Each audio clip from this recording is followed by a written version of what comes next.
नमस्कार दोस्तों, वेद study point में आप सभी का स्वागत है। आज हम जो भारत का प्रधानमंत्री होता है उसके संबंध में देखेंगे और उससे संबंधित जो भी महत्वपूर्ण प्रश्न हैं उनके बारे में देखेंगे। यहाँ पे हम देखेंगे कि प्रधानमंत्री की नियुक्ति कैसे होती है, प्रधानमंत्री का संसद के प्रति दायित्व क्या होता है, प्रधानमंत्री का राष्ट्रपति के प्रति दायित्व क्या होता है और उससे संबंधित जो भी महत्वपूर्ण अनुच्छेद हैं उनके बारे में देखेंगे। और जो विभिन्न आयोगों में पूछे गए क्वेश्चन हैं पुराने, चाहे वो यूपीएससी हो, यूपी पीसीएस हो, छत्तीसगढ़ पीसीएस हो या बीपीएससी हो, उसको भी हम देखेंगे। इसलिए आप वीडियो में अंत तक बने रहिएगा और कंप्लीट वीडियो देखना। प्रधानमंत्री से संबंधित कोई भी डाउट आपके मन में नहीं बचने पाएगा। अगर कोई भी डाउट बनता है तो उसे नीचे कमेंट बॉक्स में ज़रूर कमेंट करें। प्रधानमंत्री कैसे बनता है आप लोगों को पता ही होगा कि जो मंत्री होते हैं वो 3 तरह के होते हैं। जो सबसे ऊपर होता है कैबिनेट मंत्री, उसके बाद होता है राज्य मंत्री और तीसरा होता है उप मुख्यमंत्री। इन तीनों का जो मुखिया होता है वही होता है प्रधानमंत्री। और जो प्रधानमंत्री का नियुक्ति होती है वो किसमें होती है, जो संसद होता है, संसद जो निचला सदन होता है जो होता है लोकसभा। लोकसभा के जो होते हैं 15% जो सदस्य होते हैं उसी में से प्रधानमंत्री बनता है। तो वर्तमान समय में जो है 545 लोग होते हैं, तो इसमें से जो 15% है 83 लोग मंत्री बनते हैं। इसमें से चाहे लोकसभा से बने या राज्यसभा से बने। जो सिफारिश आई हुई है विभिन्न आयोगों से, जैसे जो सरकारी आयोग है इसका जो गठन है वो 1983 में हुआ था, लेकिन जो इसकी सिफारिश आई थी ये आई थी 1988 में। इसमें कुछ सिफारिश की गई थी उस प्रधानमंत्री के बारे में, जिसमें कहा गया था कि राष्ट्रपति चुनाव पूर्व गठबंधन के नेता को आमंत्रित करेंगे प्रधानमंत्री बनने के लिए। क्योंकि जो आप देखते होंगे अगर चुनाव होने वाला रहता है तो आप देखते हैं, कहते हैं महागठबंधन बन रहा है, गठबंधन बन रहा है, कांग्रेस का, सपा का, बसपा का, सबका एक साथ गठबंधन हो रहा है। जैसे आप देखते हैं यूपीए है, एनडीए है, इसमें कई पार्टियों का गठबंधन होता है। जो गठबंधन चुनाव पूर्व बनेंगे सिर्फ उन्हीं को आमंत्रित करेंगे, उसके बाद वाले के नहीं। कोई भी ऐसा दल जिसके पास बहुमत हो, निर्दलीय दल मिलाकर, जो निर्दलीय दल हैं उनको मिलाकर भी अगर बहुमत होता है, जैसे कुछ होते नहीं कि जिसके पास अगर जब सदस्य संख्या कम होती है, जो छोटे दल होते हैं उनको भी मिला लेते हैं अपने पास और अपना बहुमत साबित करते हैं वो। या उसके अलावा चुनाव पश्चात गठबंधन बहुमत साबित करे उसके नेता को आमंत्रित करें। यदि सरकार के खिलाफ अप्रस्ताव आ गया और सरकार गिर गई, जो उसका विपक्षी दल है, जो विपक्षी दल का सबसे बड़ा नेता होगा उसको हम यहाँ पे आमंत्रित करेंगे। जो सरकारी आयोग था जिसकी सिफारिश 1988 में आई थी, इसमें ये प्रावधान दिए गए थे। पीएम होता क्या है, पहले पीएम के बारे में देखते हैं। तो पीएम 2 तरह से बनते हैं। एक होता है समकक्षों में प्रथम। जो समकक्ष में प्रथम होता है, ये गठबंधन का जो नेता होता है उसे कहा जाता है। वहीं होता है अधीनस्थों में प्रमुख, जो बहुमत, जैसे इस समय एनडीए का है बहुमत है, तो ये इसको कहते हैं, जो आम लोग भाषा में कहते हैं इसे कहते हैं प्रधानमंत्री सरकार। जो बहुमत का नेता होता है, पीएम जो बनता है बहुमत पार्टी से, उसे प्रधानमंत्री सरकार कहते हैं। और जो प्रधानमंत्री की प्राथमिकता के कारण क्या होते हैं, इनके बारे में हम देख लेते हैं कि जो प्रधानमंत्री बनता है कारण क्या होता है, किसके लिए बनते हैं ये। तो संसद के सदस्यों को मंत्री पद पर नियुक्त करवाना। जो संसद के सदस्य हैं जिसमें जो बनते हैं शिक्षा मंत्री, गृह मंत्री, विदेश मंत्री, इनको किस पद पर नियुक्त करना है ये प्रधानमंत्री का काम होता है।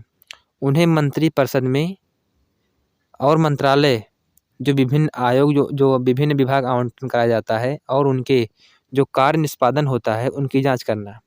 आवश्यकता अनुसार उन्हें निर्देश भी देना है कि इस समय क्या आवश्यकता है, उनको निर्देश देना भी इन्हीं काम होता है कि आप क्या करें क्या ना करें। प्रधानमंत्री सभी मंत्रालयों के प्रति समन्वय स्थापित करता है। जैसे रक्षा मंत्रालय है, गृह मंत्रालय है, विदेश मंत्रालय है, जो इनका जो सभी अलग अलग जो मंत्रालय होते हैं, इनका कोई भी इसमें फूट ना पड़ने पाए, इसके लिए सभी को एक टेबल पर बैठा के समझो इसका समन्वय करवाता है। जहाँ सभी मंत्री अपने मंत्रालयों के प्रति उत्तरदायी होते हैं। जो भी मंत्री हैं, रक्षा मंत्री है तो जो उसका रक्षा मंत्रालय है उसके प्रति उत्तरदायी होगा। अगर उसमें कोई भी अगर गड़बड़ी पाई जाती है तो उसके लिए वही दोषी ठहराया जाएगा। वहीं जो पीएम है ये सभी मंत्रालय के प्रति उत्तरदायी होते हैं। पीएम मंत्रिपरिषद और मंत्रिमंडल की सभी बैठक की अध्यक्षता करते हैं। पीएम सभी मंत्रियों के कार्य निष्पादन की जांच करते हैं और संतुष्ट न होने पर इस्तीफे की मांग करते हैं। अगर इस्तीफा नहीं मिलता है तो राष्ट्रपति से कह के हटवा देते हैं। ये 75(2) के अनुसार मंत्रिपरिषद राष्ट्रपति के प्रसाद पर अपना जो पद है धारण करते हैं। प्रधानमंत्री राष्ट्रपति और मंत्रिपरिषद को जोड़ने वाली एक कड़ी होती है और जो पीएम होता है ये अनुच्छेद 78 के तहत यह कर्तव्य सौंपा गया है कि मंत्रिपरिषद के निर्णय कि राष्ट्रपति को सौंपे। जो मंत्रिपरिषद निर्णय लेते हैं किसके बारे में क्या निर्णय लिया है, जो उसका मसौदा है इसको राष्ट्रपति को सौंपे। ये किसी मंत्री की मृत्यु होने के पश्चात सरकार पर कोई प्रभाव नहीं पड़ता, किंतु वहीं अगर जो पीएम है अगर इसकी मृत्यु अगर हो जाए तुरंत उसी दिन सरकार गिर जाएगी। सरकार एक दिन भी नहीं चल पाएगी जहां प्रधानमंत्री की मृत्यु हो गई। जो प्रधानमंत्री होते हैं इनके दायित्व क्या होते हैं इनके बारे में आप देख लेते हैं एक बार। राष्ट्रपति के संदर्भ में इनके क्या दायित्व होते हैं प्रधानमंत्री के, तो जो 78(1) है अनुच्छेद, इसमें कहा गया है प्रधानमंत्री यह कर्तव्य है कि वो केंद्र सरकार के प्रशासन संबंधी और केंद्रीय कानून संबंधी जानकारी प्राइम मिनिस्टर को दे, यानी प्रेसिडेंट को दे। यानी जो भी इनके दायित्व हैं केंद्र सरकार एवं प्रशासन संबंधी जो भी केंद्रीय कानून संबंधी जो भी कुछ बन रहे हैं विधेयक या जो बिल बन रहे हैं उनकी जानकारी है राष्ट्रपति को दें वो। वहीं जो 78(ख) है इसमें कहा गया है प्रेसिडेंट के मांगे जाने पर केंद्र सरकार के प्रशासन और केंद्रीय कानून संबंधी जो भी मसौदा है उसको राष्ट्रपति को सौंपे। उसी के बाद वहीं जो 78(c) है इसमें कहा गया है यदि किसी मंत्री ने किसी विषय पर अंतिम निर्णय ले लिया है और मंत्रिपरिषद के विचार नहीं किया है तो ऐसे में राष्ट्रपति प्रधानमंत्री से कहकर मंत्रिपरिषद में रखवा सकती है। अगर कोई बिल है अगर मंत्रिपरिषद ने अगर उस विषय पर अंतिम निर्णय लिया है, अगर उस पर जो मंत्रिपरिषद है अगर उस विचार नहीं किया है तो ये प्रधानमंत्री से कहकर जो बिल है उसको मंत्रिपरिषद में रखवा सकते हैं कि इस पर आप लोग जो है अपना मतदान कीजिए, सही है या गलत है। हो सकता है आपको समझ पूरा आ गया हो। यही अगर आपको हो सकता है जो 78(क) है और 78(ख) में यहाँ दोनों में आपको हो सकता है थोड़ा कन्फ्यूजन हो रहा है, तो यही एक बार आप फिर समझ लीजिए। जो 78(क) है यहाँ पे है कि प्रधानमंत्री के एक कर्तव्य है कि जो केंद्र सरकार है जो प्रशासन संबंधी और कानून संबंधी कोई भी जानकारी हो वो राष्ट्रपति को सौंपे। वहीं 78 जो ख है इसमें कहा गया है कि अगर राष्ट्रपति चाहे तो केंद्र सरकार के प्रशासन और केंद्रीय जो कानून है उनके संबंधी जो जानकारी है उसको प्रधानमंत्री से मांग सकता है। यहाँ पे प्रधानमंत्री का कर्तव्य है, यहाँ पे राष्ट्रपति अगर मांगे तो। यही दोनों यहाँ पे अंतर है सिर्फ, बस आपको सकता है समझ में आ गया हो। वहीं जो मंत्रिपरिषद के संबंध में उत्तरदायित्व है इसमें कहा गया है संसद के सदस्यों को मंत्री पद पर नियुक्त करना, उन्हें विभिन्न विभाग और मंत्रालय आवंटित कराना, उनके कार्य निष्पादन की जांच करना और उनमें आवश्यकता अनुसार परिवर्तन करना, ये होता है मंत्रिपरिषद का काम। अगर आपको वीडियो पसंद आ रहा है तो वीडियो को ज़रूर लाइक करें, साथ ही चैनल को सब्सक्राइब भी करें अगर आपने अभी तक चैनल को सब्सक्राइब नहीं किया है तो। संसद के संबंधी जो दायित्व होते हैं प्रधानमंत्री के, इनमें क्या क्या है, इसमें है संसद सत्रों को आहूत करने तथा सत्रावसान के लिए राष्ट्रपति को सलाह देना, वहीं लोकसभा को विघटित करने की सलाह देना और सामान्य परिस्थिति में जो सलाह है ये माननी भी पड़ेगी। अगर लोकसभा अगर विघटित करानी है, अगर परिस्थिति सामान्य है तो ये राष्ट्रपति को मानना पड़ेगा। अगर वहीं कहीं आपातकाल अगर लगा है या कोई जो स्थिति है सामान्य नहीं है तो राष्ट्रपति चाहे तो इसको मना भी कर सकता है। प्रधानमंत्री स्वयं या किसी मंत्री को संसदीय कार्य का प्रभारी बनाकर ये सुनिश्चित करते हैं कि लोकसभा और राज्यसभा के सभी प्रशासनिक कार्य जो हैं सुचारू रूप से चल रहे हैं नहीं चल रहे हैं। सरकार की नीति को संसद में प्रस्तुत करना, ये संसद के संबंध में जो कर्तव्य प्रधानमंत्री की वो है। प्रधानमंत्री के उत्तरदायित्व क्या होते, अन्य जो उत्तरदायित्व होते हैं क्या होते हैं, केंद्र सरकार का प्रमुख होने के कारण मीडिया और जनता के समक्ष केंद्र सरकार की नीति और प्रस्ताव को रखना और प्रश्न उठने पर जनता को जवाब देना, ये प्रधानमंत्री कर्तव्य हैं। केंद्रीय कार्यपालिका का प्रमुख होने के नाते सभी राज्य सरकार में अच्छे संबंध स्थापित करना। ऐसा नहीं है कि यूपी में संबंध अच्छा हो तो पता चले कि दिल्ली के संबंध आप खराब हो। जो जितने भी राज्य हैं उनमें जो संबंध है वो सही स्थापित होना चाहिए। नहीं, आपने देखा होगा जो सरकारी आयोग का केंद्र और राज्य संबंध में जो आया हुआ है वहाँ पे है कि इसके बारे में दिया गया है। प्रधानमंत्री की जो विदेश नीति है उसके निर्माण में और क्रियान्वयन में महत्वपूर्ण योगदान करते हुए जिसकी सहायता विदेश मंत्री करते हैं। जो प्रधानमंत्री की विदेश नीति है उसका निर्माण और क्रियान्वयन में विभिन्न योगदान है। इसकी सहायता के लिए आप देख रहे हैं इस समय बहुत ही अच्छे विदेश मंत्री डॉक्टर जयशंकर प्रसाद जी हैं हमारे। उसके बाद जो अन्य कार्य हैं आप देख ही रहे होंगे, जो केंद्रीय परिषद होती है कितने लोगों से मिलकर बनी हुई है। इसमें कौन है, एक पीएम है, वहीं दूसरे जो हैं कैबिनेट मंत्री के जो नेता हैं, एक हैं राज्य मंत्री और चौथे हैं उप मंत्री। जो वहीं अनुच्छेद जो प्रधानमंत्री संबंधी अनुच्छेद है उनको भी एक बार हम देख लेते हैं। अनुच्छेद 74(1) राष्ट्रपति की सलाह के लिए एक मंत्रिपरिषद जिसका जो मुखिया होगा वो पीएम होगा। राष्ट्रपति अपने कृत्यों का प्रयोग मंत्रिपरिषद की सलाह पर करेगा।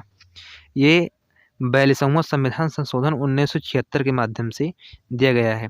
परंतु जब मोरारजी जी आ गए थे तो उन्होंने क्या कहा कि परंतु राष्ट्रपति मंत्रिपरिषद की ऐसी सलाह पर साधारणतया और अन्यथा पुनर्विचार की अपेक्षा कर सकेगा और राष्ट्रपति ऐसे पुनर्विचार के लिए के पश्चात दी गई सलाह के अनुसार ही कार्य करेगा। ये 44वां संविधान संशोधन 1978 जब मोरारजी देसाई की सरकार आई थी तो। वहीं जो 74(2) है इसमें कहा गया है न्यायालय में कोई जांच नहीं होगी क्या मंत्रिपरिषद ने राष्ट्रपति को सलाह दी है या नहीं दी है। मंत्रिपरिषद को राष्ट्रपति कौन सी सलाह दे रहा है, न्यायालय में इसकी जांच नहीं होगी। वहीं जो 75(1) है इसमें कहा गया है प्रधानमंत्री की नियुक्ति राष्ट्रपति करेंगे, मंत्रिपरिषद की नियुक्ति राष्ट्रपति पीएम की सलाह पर करेंगे। वहीं जो 75(1) का है इसमें कहा गया है कि मंत्रिपरिषद में पीएम सहित लोकसभा की 15% के ऊपर नहीं होगा, यानी कि जो 545 सदस्य हैं इनमें सिर्फ 15% ही होगा, जिसमें से 82 या 83 जो हैं सांसद जो है वही मंत्री बन सकते हैं। लोकसभा होता क्या है, ये संसद का निचला सदन होता है। इसको जोड़ा कब गया था, ये जोड़ा गया था 91 संविधान संशोधन 2003 के माध्यम से। वहीं जो 75(2) है इसमें कहा गया है मंत्री अपना पद राष्ट्रपति के प्रसाद पर्यंत धारण करेंगे। 75(3) है इसी में कहा गया है कि मंत्रिपरिषद सामूहिक रूप से लोकसभा के प्रति उत्तरदायी होंगी। वहीं अगर पार्टिकुलर एक मंत्री को देखा जाए तो ये राष्ट्रपति के प्रति उत्तरदायी होते हैं। मंत्रिमंडल जो शब्द है 352 के खंड 3 में हुआ है। इसमें कहा गया है कि जो पीएम समेत इसमें कैबिनेट स्तर के जो स्तर के मंत्री हैं इन्हीं को कैबिनेट में शामिल किया गया है। जो कैबिनेट मंत्री होते हैं 8-10 लोग और पीएम ये सब मिला के ही मंत्रिमंडल शब्द बना है। जो कैबिनेट सचिवालय होता है ये प्रधानमंत्री के अधीन होता है।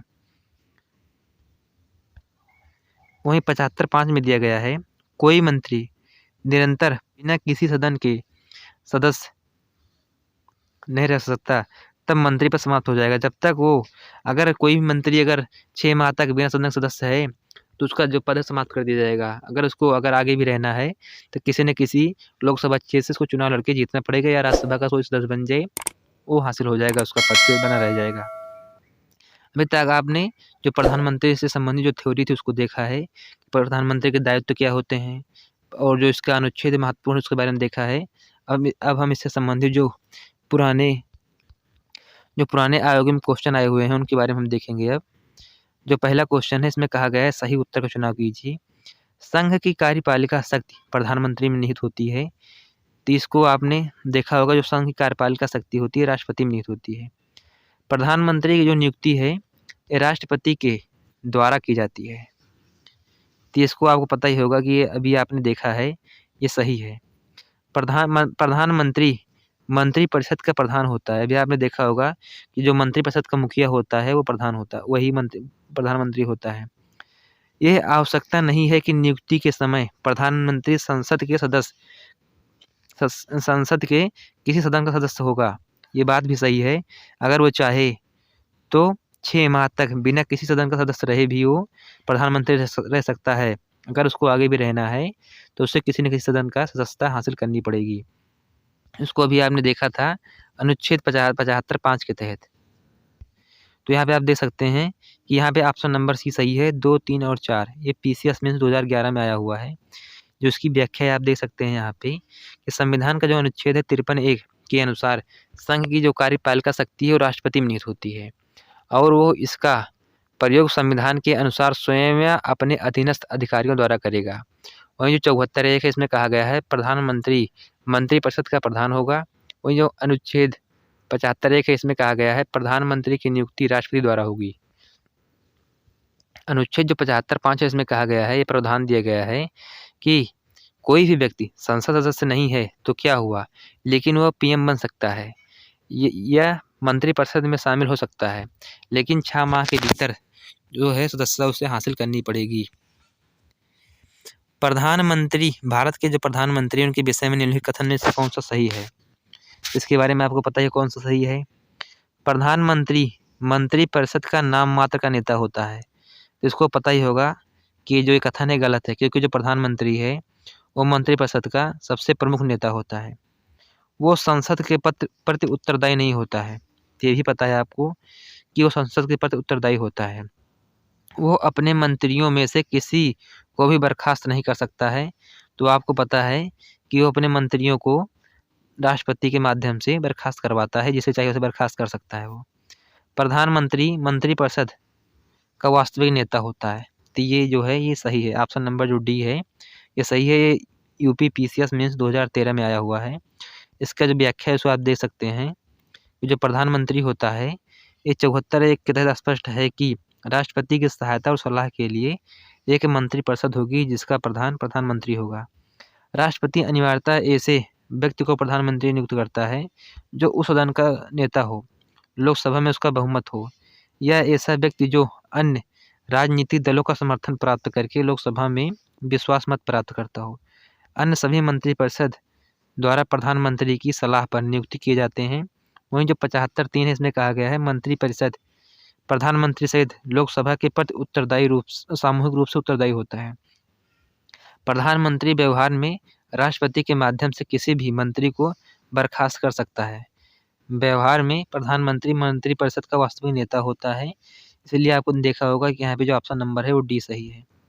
भारत का प्रधानमंत्री होता है, ये छत्तीसगढ़ का जो पीसीएस उसमें आया हुआ क्वेश्चन है। तो आपको पता होगा कि जो होता है इसकी जो है नियुक्ति होती है, क्योंकि निर्वाचन जो होता है ये जनता करती है निर्वाचन इसका, और नियुक्ति करते हैं राष्ट्रपति जी प्रधानमंत्री की।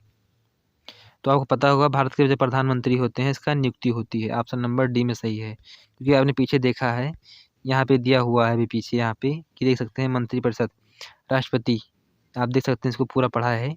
यहाँ पे दिया गया है कि राष्ट्रपति द्वारा प्रधानमंत्री की सलाह पर नियुक्ति की जाती है। भारत का जो प्रधानमंत्री है मुख्य है, वो क्या मुख्य है?